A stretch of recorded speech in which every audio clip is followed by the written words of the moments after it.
Assalamualaikum warahmatullahi wabarakatuh. Pemirsa, kembali lagi dengan saya Eka Nurfadila. Di sini saya sedang menghadiri persidangan tentang kasus pemerkosaan pada tanggal 15 November 2023. Dan persidangan ini dilakukan di Pengadilan Negeri Sukabumi. Assalamualaikum warahmatullahi wabarakatuh. Sidang Pengadilan Negeri Kota Sukabumi yang memeriksa dan mengadili perkara-perkara pidana kasus pelecehan seksual pada tingkat pertama dengan acara memeriksa terdakwa Saudara Ridwan pada hari ini, Rabu, 15 November 2023. Kepada seluruh peserta sidang untuk mengaktifkan alat komunikasi dan tidak melakukan hal-hal yang dapat mengganggu jalannya persidangan. Dan untuk para wartawan diharapkan tidak memberikan pertanyaan selama persidangan berlangsung. Baik, sebelumnya demi kelancaran acara persidangan ini, alangkah baiknya kita berdoa terlebih dahulu. Berdoa dimulai.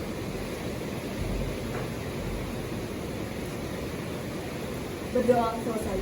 Kepada penuntut umum dan penasihat hukum diharapkan untuk masuk ke dalam ruangan sidang karena perkara dengan nomor 1 Pitkus Peradilan Semu 2023 PNYK akan segera dimulai. Majelis hukum memasuki ruangan sidang. Hadirin dimohon untuk berdiri.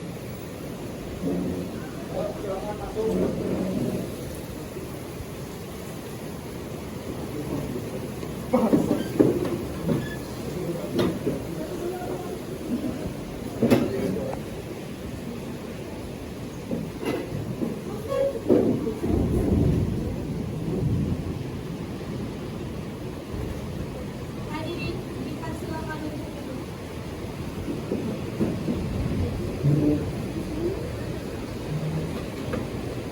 Sidang perkara pidana nomor 1 pidana kasus peradilan Pengadilan Kota Sukabumi atas nama terdakwa Muhammad Ridwan dibuka dan terbuka untuk umum bagi masyarakat.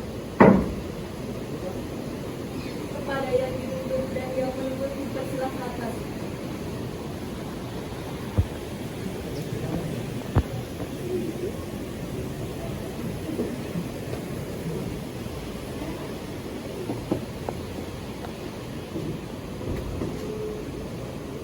Saudari Dita, saudara Dita. Baik, apakah penasihat hukum dari dua pihak sudah hadir? Saya penasihat hukum Saudari Rizka selaku yang menuntut sudah hadir yang mulia. Saya Zabaina sebagai penasehat hukum saudara Muhammad Ridwan sudah hadir yang mulia. Baik, saya serahkan kepada hakim. Baik, sidang akan dilanjutkan. Kepada penasehat hukum, silahkan maju ke depan untuk mengajukan surat kuasa khusus, kartu tanda advokat, dan berita acara sumpah. Penuntut umum silahkan maju ke depan untuk memeriksa.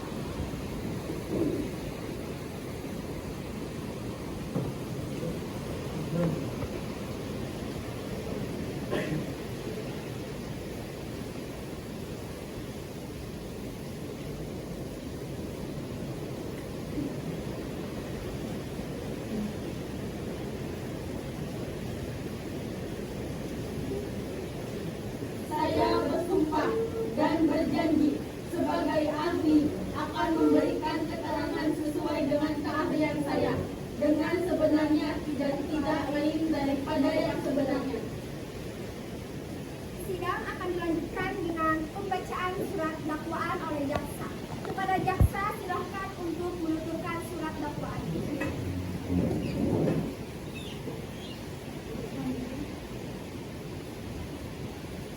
Surat dakwaan atas nama Muhammad Ridwan identitas dianggap dibacakan. Dakwaan pertama, bahwa pada tanggal 1 November 2023 sampai dengan 7 November 2023, Muhammad Ridwan telah melakukan aksi pengancaman, penyiksaan, penganiayaan, dan pemerkosaan. Terdakwa telah beralamat di Ciaur Gang Pangkalan, RT 1 RW 7, Cisarua, Kecamatan Cikole, Kota Sukabumi. Perbuatan terdakwa tersebut telah melanggar RUU-KUHP pasal 285 ayat 1 tentang tindakan pemerkosaan yang merujuk pada perbuatan yang dilakukan oleh seseorang atau pelaku yang sengaja membuat korbannya menjadi pingsan dan tidak berdaya. Dan juga RUU-KUHP pasal 336 ayat 1 tentang pengancaman dengan kekerasan terhadap orang atau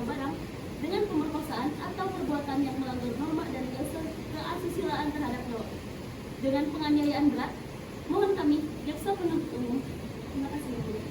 Baik, terima kasih. Saya serahkan kepada hakim.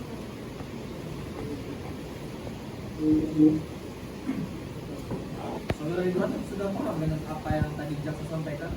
Jika ingin menunjukkan nota keberatan, dipersilakan untuk berkonsultasi dengan penasihat hukum Anda. Maaf Yang Mulia, saya keberatan dengan dakwaan, maka dari itu penasihat umum saya akan menyampaikannya. Baik, kepada penasihat hukum, dipersilakan. Untuk Anda Ridwan, silakan.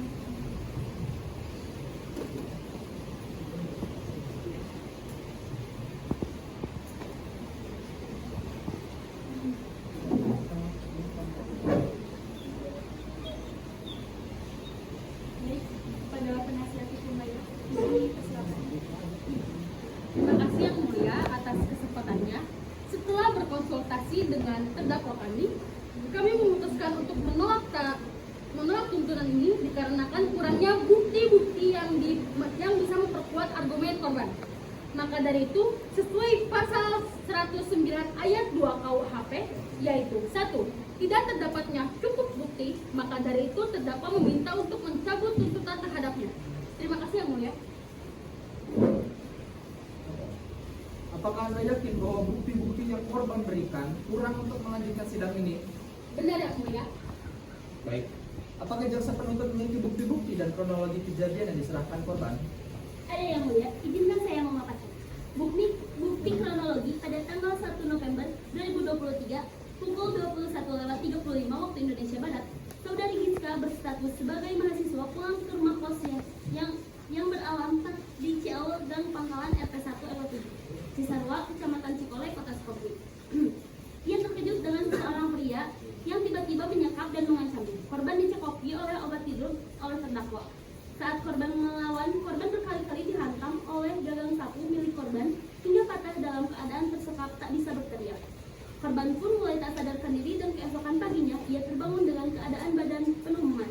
Alat kemaluan terasa perih dan badan yang sudah dalam keadaan telanjang. Bukti yang korban serahkan berupa pakaian saat kejadian dan juga gagang sapu yang patah. Korban memberikan keterangan pemerkosaan ini telah berlangsung selama 4 hari dalam seminggu, yaitu pada tanggal 1 November, 3 November, 6 November, 7 November 2023. Selama 1 minggu, korban dipenuhi rasa trauma dan depresi karena pelaku selalu mengancam dan menyiksa korban dengan ancaman pembunuhan. Dengan ini, korban menuntut pelaku atas kejahatan yang telah disebutkan. Terima kasih jaksa. Apakah Anda mengakui bukti dan kronologi itu, Saudara Ridwan? Kami menolak pernyataan itu karena dari baju dan gagang sapu tidak bisa membuktikan apa-apa. Kami tetap bersikukuh untuk mencabut tuntutan dari korban Yang Mulia. Terima kasih.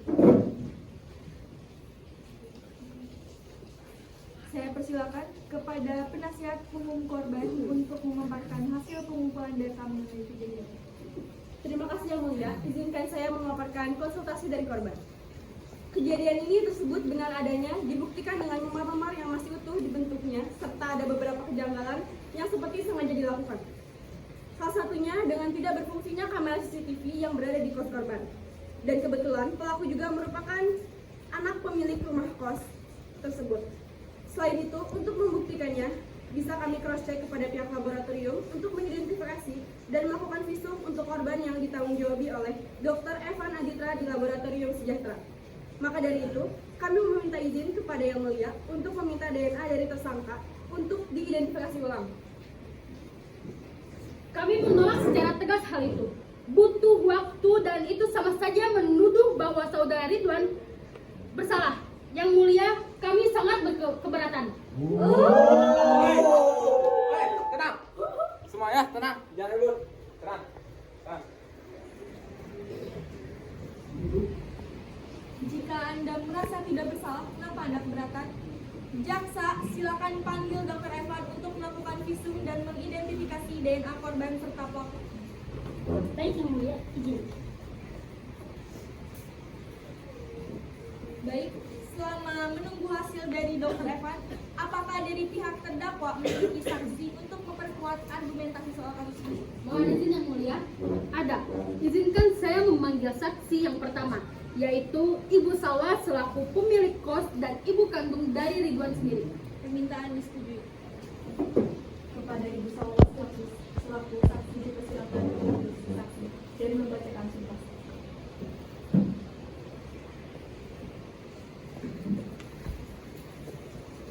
Terima kasih Yang Mulia. Saya bersumpah dan berjanji sebagai saksi akan memberikan keterangan yang sebenarnya, tidak lain daripada sebenarnya.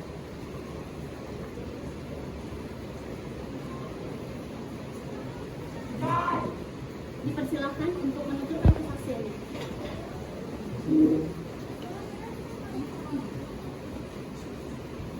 Apakah benar CCTV di rumah kos itu tidak berfungsi sejak tanggal 1 hingga saat ini, Ibu Salwa? Betul, Bu. Saya pun tidak tahu menahu mengenai kerusakan ini karena memang selalu dibiarkan menyala tanpa diperiksa. Sampai pada kejadian ini, saya kaget kenapa tiba-tiba tidak berfungsi dan anak saya menjadi terdakwa dalam kasus ini. Apakah Ibu ingat apa yang sedang anak Ibu kerjakan ketika di malam itu? Apakah pernah ada kejanggalan dari anak Ibu setiap menjelang malam? Tidak, seperti biasanya dia hanya pamit untuk pergi membeli makan dan pulang lagi 10 menit setelahnya, lalu masuk kamar. Setelah sholat isya, tidak ada yang aneh dengan anak saya, apalagi dia menjadi remaja aktif di masjid kampung saya. Apakah Ibu punya bukti lain untuk menguatkan kesaksian Ibu? Salah satunya yang ingin saya tanyakan, apakah Ibu memiliki kunci cadangan di setiap kamar kos? Itu kesaksian saya, dan saya yakin anak saya tidak salah. Untuk kunci cadangan, saya punya untuk setiap kamar, karena pernah beberapa kali kejadian penghuni kos kehilangan dan lupa di mana meletakkan kuncinya. Butuh waktu 1 minggu untuk membuat duplikat kunci, maka dari itu saya berinisiatif untuk membuat kunci cadangan setiap kamar. Di mana Ibu biasa meletakkan kunci cadangan itu? Saya biasa meletakkan kunci cadangan itu yang hanya saya tahu. Apakah Ibu yakin tidak ada seorang pun yang tahu tempat kunci diletakkan? Ya, saya yakin. Baik, sudah cukup Ibu Salwa. Terima kasih atas kesaksiannya. Kepada Ibu Salwa selaku saksi dipersilakan untuk menjawabkan kunci saksi. Penasehat penuntut, apakah Anda yakin bahwa kasus ini benar-benar terjadi? Apakah Anda mempunyai bukti yang lebih kuat? Tentu saya punya Yang Mulia. Izinkan saya memanggil teman kuliah korban yang ada di lokasi kejadian pada tanggal 3 November 2023. Kepada saksi untuk pihak penggugat, dipersilakan untuk duduk di kursi saksi dan membacakan sumpah saksi.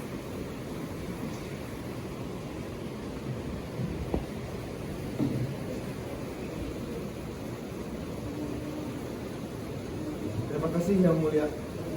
Saya bersumpah dan berjanji sebagai saksi akan memberikan keterangan yang sebenarnya tidak lain daripada sebenarnya.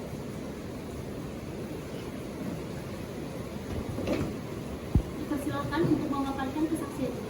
Sebelumnya, izin memperkenalkan identitas saksi Yang Mulia. Dimas, seorang mahasiswa Fakultas Sosiologi tahap semester 4 di Universitas Indonesia, sebagai teman seperantauan korban yang dari SMA yang sama dan juga jurusan yang sama. Para Dimas, silakan paparkan kesaksian Anda. Baik, terima kasih atas kesempatannya Yang Mulia. Dalam kasus ini saya bersaksi atas kejadian pada malam tanggal 3 November 2023 lalu. Saya sudah seiring mengerjakan tugas di kos teman saya. Karena jarak kos saya yang lebih jauh ke universitas, kebiasaan ini sudah berlangsung selama 4 semester. Kadang dengan teman yang lain ataupun hanya berdua, dan itu pun hanya mengerjakan tugas. Saya tekankan lagi, hanya mengerjakan tugas matkul saja. Pintu selalu kami buka untuk menghindari fitnah dan tentu izin dari ibu kos. Pada malam tanggal 3 November 2023, pada saat itu saya sempat melihat kejanggalan di kamar korban. Tapi karena saya sedang lelah, saya tidak mau ambil pusing. Saya mencoba untuk berpikir positif. Mohon izin, Yang Mulia. Saya ingin penasehat Laila. Bentar, apakah benar Ibu Salwa? Kepada penasehat Laila untuk tidak mempertanyakan jika saksi tidak ada. Mohon izin.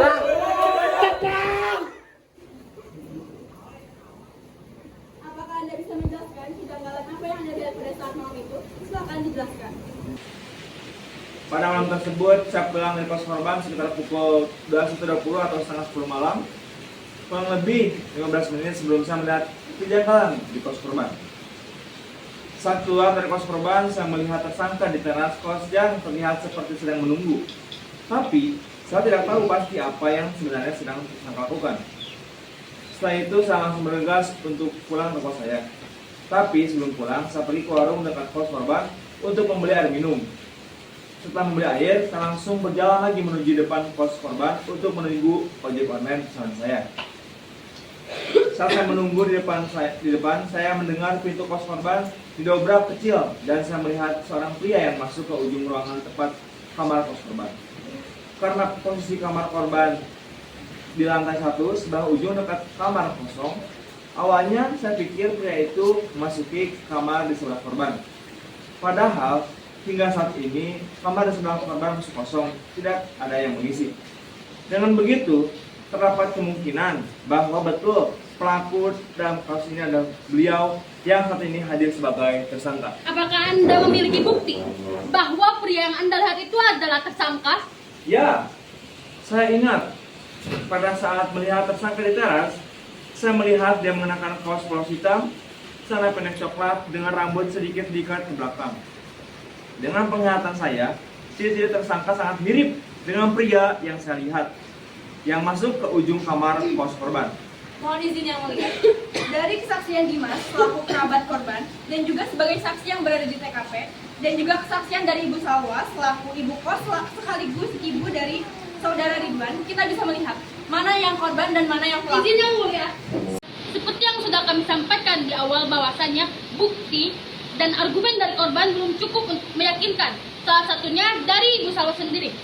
Memang benar bahwa saudara Dimas dan Giska sudah meminta izin, tapi kita tidak tahu bagaimana isi hati dan isi pikiran manusia itu sendiri. Seperti yang bisa kita lihat dan kita rasakan sendiri bahwasannya anak bangsa kita sekarang lebih berani dan lebih bebas untuk melakukan hal-hal negatif seperti halnya pada kasus ini.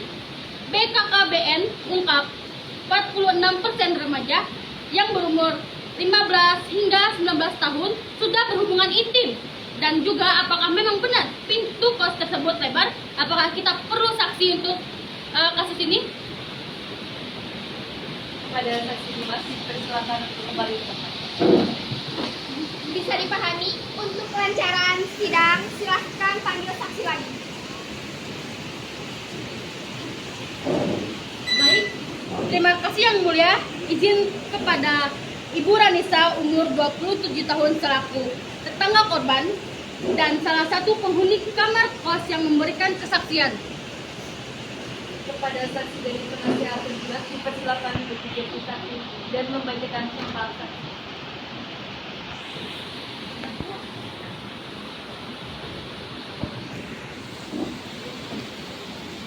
Terima kasih yang mulia. Saya bersumpah dan berjanji sebagai saksi akan memberikan keterangan yang sebenarnya, tidak lain daripada sebenarnya. Dipersilahkan untuk memaparkan kesaksian. Ibu Ranisa adalah tetangga yang menghuni kos Ibu Salwa. Apakah betul? Betul, kos itu hanya ada saya sama suami saya yang bekerja. Dan ada adik Giska ini dan satu kamar lagi belum ada yang mengisi. Baik. Lalu, apakah kesaksian Ibu saat kejadian tersebut berlangsung? Sebenarnya saya tipe yang tidak peduli dengan cerita, tapi karena hal ini terus menghantui saya memutuskan untuk menjadi saksi. Saya jarang melihat saudara Ridwan di area kos-kosan, karena setahu saya saudara ini bekerja di kecamatan sebelah. Dan CCTV rusak pun kami tidak ada yang tahu, termasuk saya dan suami. Yang sering saya lihat itu saudara Dimas yang selalu berkunjung, bahkan ketika malam larut dari tahun lalu. Walaupun pintu selalu terbuka lebar dan ada izin dari ibu kos, tapi tetap saja mengganggu kenyamanan saya. Tidak peduli mereka melakukan apa di dalam, tapi tetap saja itu tidak pantas. Baik, lalu apakah Ibu pernah mendengar kejanggalan di malam hari itu? Seperti suara didobrak atau lalu benda yang terpukul? Ya, saya pernah mendengar itu. Tidak tahu tanggal berapanya, tapi itu pukul setengah 10 malam. Kebetulan suami saya lembur, jadi pulang telat. Saya kira itu suami saya, tapi saya melihat keluar tidak ada seorang sama sekali. Dan kamar saudari Giska sudah tertutup rapat, padahal sebelumnya masih terbuka lebar. Kalau boleh tahu, suami Ibu pulang kerja jam berapa? sekitar jam 10 malam karena bulan ini banyak proyek, jadi lebih sering membutuhkan. Apakah suami ibu pernah melihat saudara Ridwan atau saudara Dimas? Atau suami ibu pernah bercerita tentang kejanggalan di kos itu? Kalau suami saya lebih sering bertemu saudara Dimas, bahkan pernah merokok berdua di teras dengan saudara Dimas. Kalau saudara Ridwan, suami saya baru bertemu beberapa kali. Dan pada tanggal 6 pernah bertemu, tapi anehnya sekitar pukul 12 malam. Suami saya melihat saudara Ridwan membawa bekas baju yang penuh darah dan masuk ke ruangan sebelah kamar korban. Apakah ibu yakin? Apakah suami ibu bertanya kepada saudara Ridwan? Ya, saya yakin sekali, kata suami saya. Saat ditanya pun dia langsung menutup pintunya dengan keras dan tidak berkata apapun. Lalu suami saya juga melihat ada tetesan darah dari kamar korban. Namun saat didekati di kamar korban malah terputar suara YouTube dengan volume full. Makanya suami saya kira kalau saudari Giska sedang menonton seperti kebiasaannya. Dan siapa tahu saudara Ridwan juga habis mimisan, makanya pakai lap yang ada di depan kos saudari Giska. Baik, terima kasih banyak Ibu Ranisa atas pengakuan dan kesaksiannya. Baik, terima kasih Ibu Ranisa.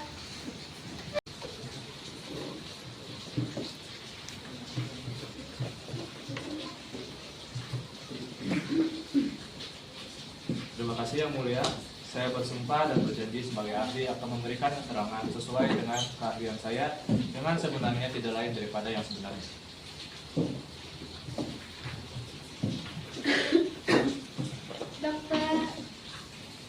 Dokter Evan, silahkan paparkan hasil data DNA yang telah Anda teliti. Baik Yang Mulia, sebelumnya terima kasih atas kesempatan ini. Sebelumnya izinkan saya memberitahu sistem pengambilan DNA ini. Sampel dari cairan vagina korban, pemerkosaan dan sperma pelaku bisa dipakai untuk melacak pemerkosa. Jika sampel laki-laki dan korban bercampur, akan diketahui profil pelaku. Sampel untuk sumber DNA pelaku bisa diambil dan semua bagian tubuh dan barang-barang bekas dipakai atau disentuh pelaku. Apapun barang bukti yang didapat penyidik bisa dijadikan sampel untuk pengambilan DNA. Contohnya adalah pakaian korban yang terkena rebesan sperma pelaku yang telah mengering, serta spray kasur yang dipakai saat kejadian, serta bukti visum dari luka yang terdapat di tubuh korban. Dilakukan dengan analisis swab tandem repeat STR pada DNA inti atau STR autosom. Dalam kasus pemerkosaan, STR kromosom Y bisa mengungkap pemerkosaan karena terjadi pencampuran sumber DNA antara DNA korban dan juga DNA pelaku. Kromosom Y hanya dimiliki oleh laki-laki dan dari hasil analisis ini ditemukan 100% keidentikan DNA pelaku di dalam bukti benda yang diserahkan kepada kami. Setelah 5 kali tes visum, yaitu tes kesehatan, pemeriksaan fisik, pemeriksaan internal, analisis forensik, dan pemeriksaan psikiatri, terdapat banyak luka memar yang mulai membengkak, serta membuat beberapa luka berdarah di kepala korban. Didapatkan dari hasil pemeriksaan, memar tersebut berasal dari benda tumpul yang seukuran dengan sapu yang korban berikan sebagai bukti, serta terdapat kandungan kloroform dalam kain yang disimpan korban. Cairan ini memiliki warna bening dan tidak berbau, menjadikannya sebagai obat bius yang cukup kuat karena mampu bereaksi sangat cepat meski tidak memiliki bau. Sekian yang bisa saya sampaikan hari ini Yang Mulia. Di luar dugaan, pemaparan ini menghasilkan hasil akhir. Kepada Saudara Ridwan, apakah Anda akan mengajukan nota keberatan lagi? Silahkan konsultasikan pada penasehat hukum Anda.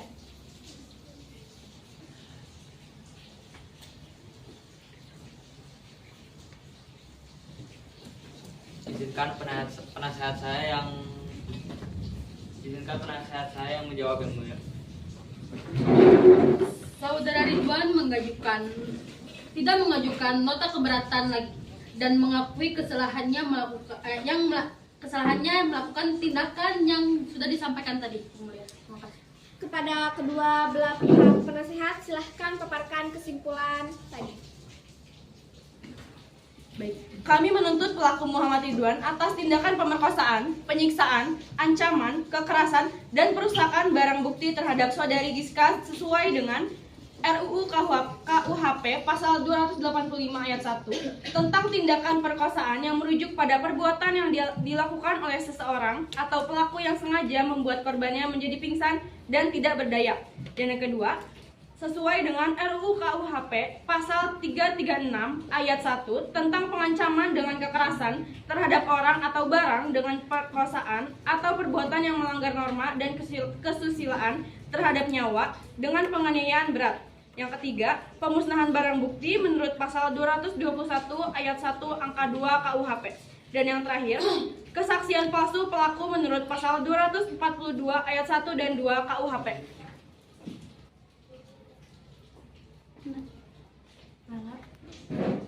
Kami mengakui segala tindakan dari saudara Ridwan sesuai dengan apa yang tadi penasihat lawan sampaikan. Itu berhentiin videonya. Kepada saudara Ridwan silakan untuk ke meja vonis.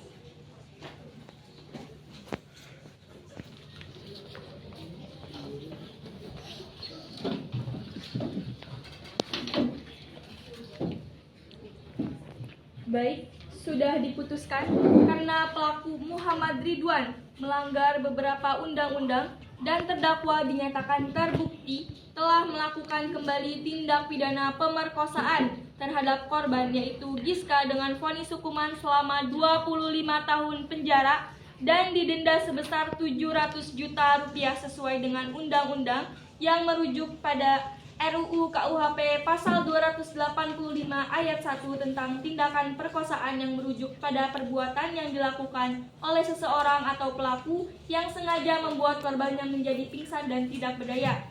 Dan juga RUU KUHP pasal 336 pasal 1 tentang pengancaman dengan kekerasan terhadap orang atau barang dengan perkosaan atau perbuatan yang melanggar norma dan kesusilaan terhadap nyawa dengan penganiayaan berat.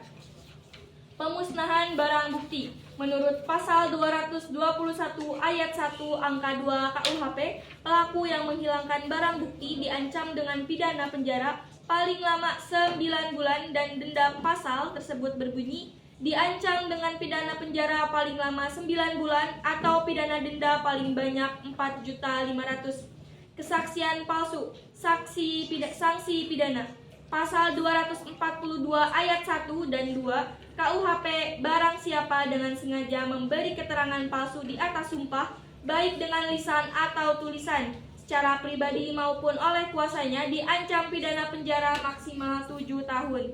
Jika keterangan palsu di atas sumpah diberikan dalam perkara pidana dan merugikan terdakwa atau tersangka, pelaku diancam pidana penjara maksimal 8 tahun. Atas dasar hukum Kitab Undang-Undang Hukum Pidana KUHP UU Nomor 8 Tahun 1981 tentang Hukum Acara Pidana, UU Nomor 1 Tahun 2023 tentang Kitab Undang-Undang Hukum Pidana, dan saya vonis dihukum selama 20 tahun dan didenda sebesar 700 juta rupiah.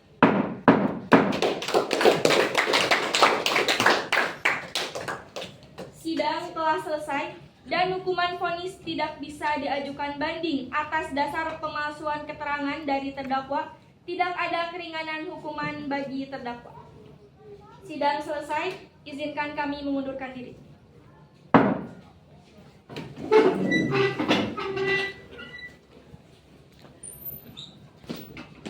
Kepada seluruh anggota sidang dipersilakan meninggalkan ruangan sidang dengan tertib. Bagi para wartawan, disilakan mewawancarai tanpa keributan. Terima kasih.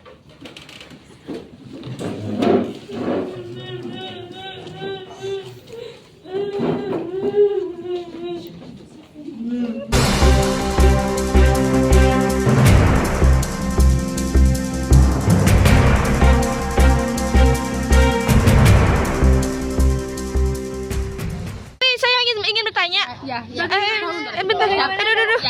Bagaimana hasil dari persidangan tadi? Terima kasih pada wartawan yang sudah mau datang pada persidangan hari ini. Seperti yang sudah hakim katakan tadi di persidangan, bahwa tersangka mendapatkan hukuman 20 tahun penjara. Untuk selebihnya saya serahkan kepada yang mau menjawab ya. Saya duluan.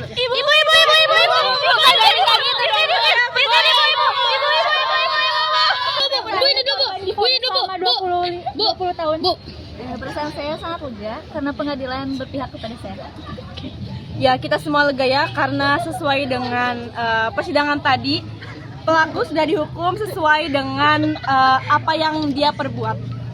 Terima kasih. Ibu, saya izin bertanya lagi, Bu. Itu bagaimana perasaannya terkait dengan bukti yang Ibu sampaikan saat persidangan? Ya sebenarnya untuk bukti itu tugasnya pengacara, saya hanya menjalankan tugas saya dan itu sudah cukup membuktikan bahwa Gisma sebagai korban.